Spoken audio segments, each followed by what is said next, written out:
saksikan hasil PPT kami. Perkenalkan, nama saya Fajar Agus Setiawan, NPM 2464055. Perkenalkan, nama saya Muhammad Nawal Rabbani, NPM 2464047.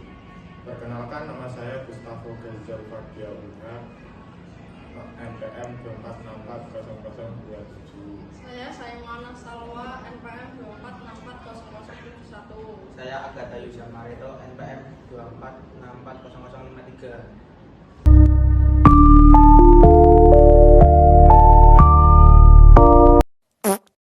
Perkenalkan, nama saya Franari Sonata, NPM 2464043, kelompok 3. Evaporasi adalah jenis proses pengucapan yang terjadi pada zat cair. Evaporasi terjadi ketika cairan di permukaan berubah menjadi gas ataupun uap.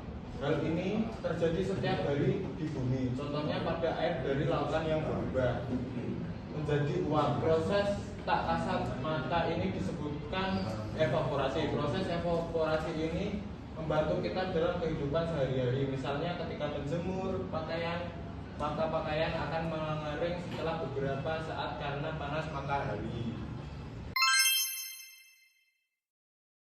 Mengaruhi evaporasi.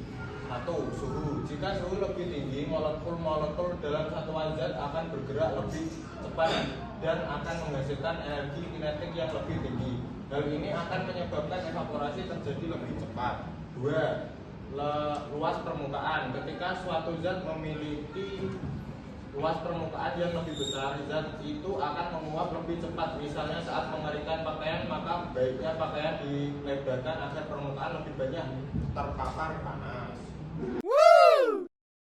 Faktor yang mempengaruhi evaporasi. 3. Tekanan. Tekanan adalah ketika ada gaya fisik yang mendorong suatu benda.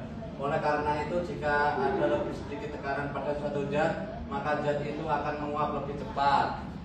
4. Radiasi matahari. Matahari juga mempengaruhi terjadinya proses evaporasi di bumi. Karena semakin besar radiasi matahari yang diterima, semakin banyak energi yang tersedia untuk mengubah air menjadi uap air, sehingga mempercepat proses evaporasi.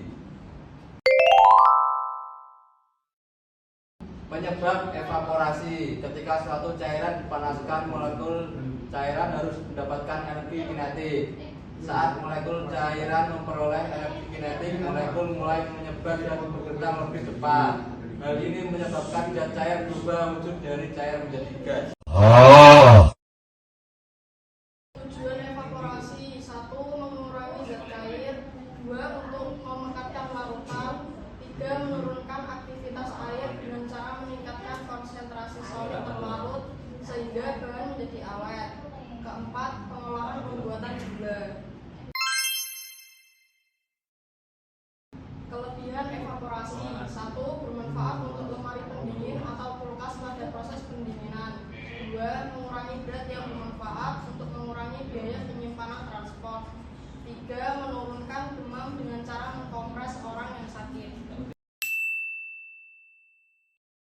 Kelemahan evaporasi: penurunan ketersediaan air seperti sungai, danau yang berpotensi menyebabkan kekeringan di suatu daerah, menyebabkan terjadinya korosi pada peralatan atau benda yang terkena larutan tersebut, terutama pada larutan daerah. Perubahan iklim karena mempengaruhi pola cuaca dan iklim serta siklus air secara keseluruhan. Contoh evaporasi: 1. Uap panas kopi. 2. Menyetrika pakaian. 3. Pengeringan lantai. 4. Mencairkan es. 5. Pengeringan rambut.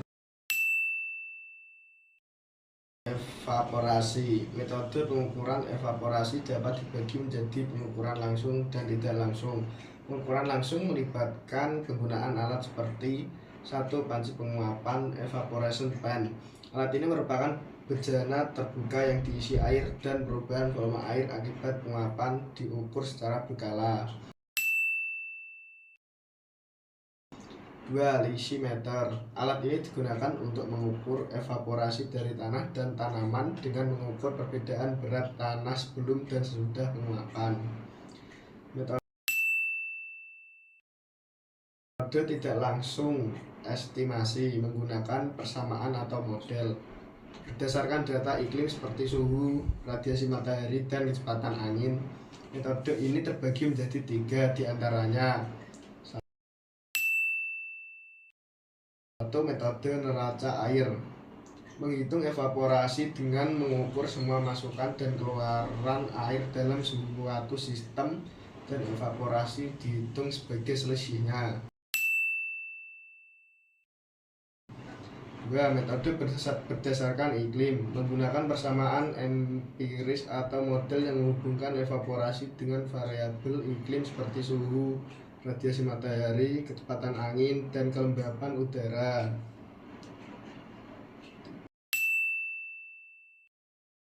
3. Metode indeks evapotranspirasi, menggunakan indeks evapotranspirasi yang dikalikan dengan evapotranspirasi potensial untuk memperkirakan evapotranspirasi aktual. Kesimpulan, 1.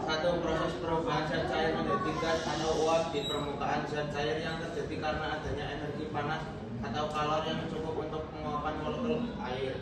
2. Proses ini sangat penting dalam siklus air karena evaporasi dari lautan, danau, sungai, dan tanah memberikan uap air yang kemudian mengkondensasi dan membentuk awan sehingga terjadinya hujan dan kembali ke permukaan bumi.